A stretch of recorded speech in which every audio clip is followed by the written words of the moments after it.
kā ātri piedzīt parādu, neejot uz tiesu. Vai tas ir iespējams? Jā, ja parāda summa nepārsniedz 15 000 eiro.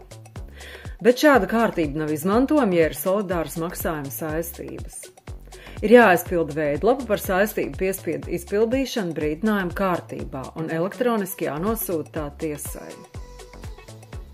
Tiesa nosūtīs parādniekam brīdinājumu uz oficiālo elektronisko adresi vai, ja tas nav iespējams, ierakstītā pasta sūtījumā uz juridisko adresi juridiskai personai vai deklarēto dzīvesvietas adresi fiziskai personai. No 25. gada 1. aprīļa vairs nav jāizsniedz brīdinājums parādniekam pret parakstu, ko parādnieks iepriekš varēja izmantot ļaunprātīgi, piemēram, neejot uz pastu pēc sūtījuma. Turpmāk pietiks, ja brīdinājums ir nosūtīts.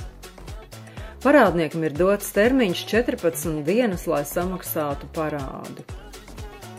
Ja parādnieks nav atbildējis vai iesniedzis pierādījumus par samaksu, tiesnesis 7 dienu laikā pieņem lēmumu par parādu summas piedziņu. Tiesneša lēmums stājas spēkā nekavējoties. Ar to var tālāk doties pie tiesu izpildītāja un piedzīt parādu.